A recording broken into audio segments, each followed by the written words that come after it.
Good morning to all of you. Welcome back to Hospitality Engineering.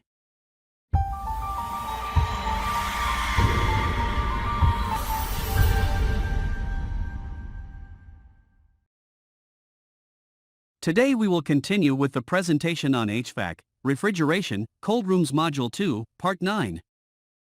If you haven't watched my HVAC previous videos, Part 1 to 8, I suggest you look at these before watching this one. We start with the introduction of the cold room. Why do we need a cold room? In hotels, certain food products need to be kept in a right environment, like temperature, airflow and moisture are important to preserve those products to maintain the quality of the product till it expires. A cold storage unit incorporates a refrigeration system to maintain the desired room environmental conditions. In short, cold storage facility for perishable products under controlled conditions. Now we go back to basics. What is the refrigeration cycle? For your easy understanding, please see this diagram. In this diagram, first locate components such as compressor, outdoor coil or condenser, outdoor coil fan, expansion valve, indoor coil or evaporator, and indoor coil fan. The second point is that they trace the flow off the refrigeration cycle from the compressor inlet, which comes from the indoor coil, and the compressor outlet, which goes to the outdoor coil. Now you know which are high-pressure liquid lines, low-pressure liquid vapor, low-pressure vapor, and high-pressure evapor. Still, if you have doubts again, trace each line's colors. We discuss here more brief about refrigeration cycle. In his picture, compressor, which is in yellow and placed in the center, and it's the heart of the system. Now assume the compressor receives low pressure and low temperature vapor at the inlet, which is called the suction port, now compresses it to high pressure and high temperature to the condenser, which is placed right side in brown color. What is happening in the condenser? The condenser condenses these high pressure and high temperature vapor refrigerants into high temperature and high pressure liquid refrigerants, which means a portion of heat is removed from the refrigerant by forcing outside air into the condenser coil with the help of a fan. We can call the expansion device as a magic man because this device allows refrigerants to expand inside and reduce pressure, as well as convert liquid into partially vapor liquid at low temperature. From the expansion device, the produced low temperature and low pressure partially vapor goes into the evaporator, where evaporation occurs. What do you mean by evaporation?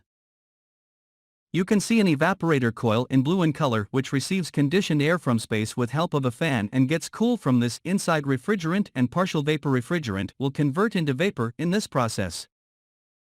Now, low temperature and low pressure refrigerant gas move back into the compressor suction port. Here, take your time and one more time trace arrow marks and color coding for your better understanding. We can summarize the refrigeration cycle as for fundamental changes in their refrigerant state. 1. Compression. 2. Condensation. 3. Expansion. Vaporization. One more time, refer to this picture. Understand here the high pressure side and low pressure side.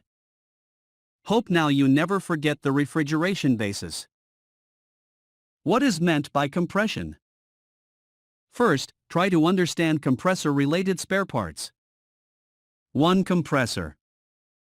2. Refrigeration filter dryer. 3. Suction line. 4. Pressure switch. 5. Compressor terminal box. As we said earlier, the compressor is the heart of the refrigeration system, as it circulates the refrigerant in the system like the heart of a human being circulating the blood in the body. It compresses the low-pressure refrigerant vapor from the evaporator and compresses it into a high-pressure vapor. What do you mean by condensation? When the high-pressure refrigerant vapor enters the condenser, heat flows from the condenser to the cooling medium, thus allowing the vaporized refrigerant to change state into a high-pressure liquid. The condenser consists of coils of pipe in which the high-pressure and temperature vapor refrigerant are cooled and condensed. The refrigerant, while passing through the condenser, rejects its heat to the shell and tube water-cooled condenser. Thus, hot refrigerant vapor received from the compressor is converted into liquid from the condenser. This picture shows water-cooled condenser, and find below are important spare parts. 1 condenser shell, 2 safety release valve, 3 HP control line, 4 inlet condenser pipe, 5 outlet condenser pipe. A refrigeration filter dryer is one of the additional mechanical controlling devices. This filter dryer has the ability to remove water from a refrigeration system, and this is the most important function of a dryer. Water can come from many sources, such as trapped air from an improper vacuum, system leaks and motor windings. Preventing dirt and foreign matter from entering the system and guaranteeing the system functions normally. We see a little brief about the expansion device here. After the condenser, the liquid refrigerant is stored in the liquid receiver until needed. From the receiver, it passes through an expansion valve where the pressure is reduced sufficiently to allow evaporization of liquid at a low temperature. This valve has the capability of controlling the refrigerant flow. If the load on the evaporator changes, the valve can respond to the change and increase or decrease the flow accordingly. These cause the required pressure drop between the high and low pressure sides, and also control the flow of refrigerant as per cooling requirements. Please see here the main components involved in the expansion process. 1 expansion valve, 2 temperature sensor, 3 inlet pipe, 4 outlet pipe, 5 evaporator coil. The function of this expansion valve is to allow the liquid refrigerant under high pressure and temperature to pass at a controlled rate after reducing its pressure and temperature. Some liquid refrigerant evaporates as it passes through the expansion valve, but the greater portion is vaporized in the evaporator at low pressure and temperature. We discuss here brief about evaporator.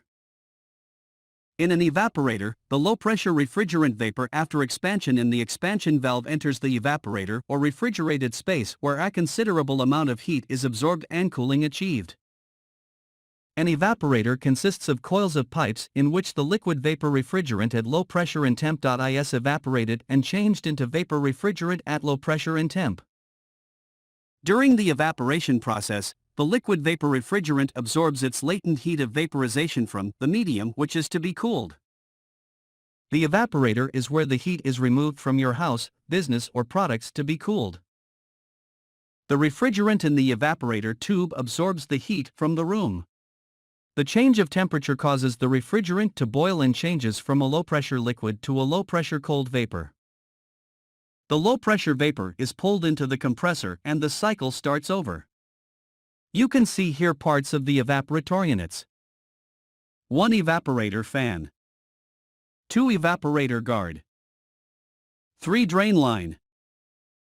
The function of this evaporator coil is to convert low-pressure refrigerant vapor into low-pressure liquid cum vapor by absorbing heat from the stored materials. Through an evaporative fan and coil the heat exchange is happening and cooling achieved inside the cold storage area. The cold room entrance door is one of the most widely used in the main kitchen and find below its important spare parts. 1 temperature indicator, 2 door pusher, 3 door heater, 4 light control switch, 5 sight glass, 6 door handle with lock, 7 door hinges, 8 SS kick plate, 9 door bottom flop. Hope now you're familiarized with the cold room basis and spare parts involved in this system. We will continue spares involved in the main door. 10 drop-down flop, 11 emergency hooter switch, 12 emergency door open handle, 13 temperature display, 14 high/low temperature, 15 LP trip indicator, 16 HP trip indicator. I hope now you all are familiar with cold room basis and spare parts. Hope you all subscribed to our channel and shared it with all the engineers who want to become chief engineers in this wonderful hospitality industry. Also, please provide thumbs up and your comments if any to my email ID. Thanks for watching. See you soon with the cold room operation topic in the next video.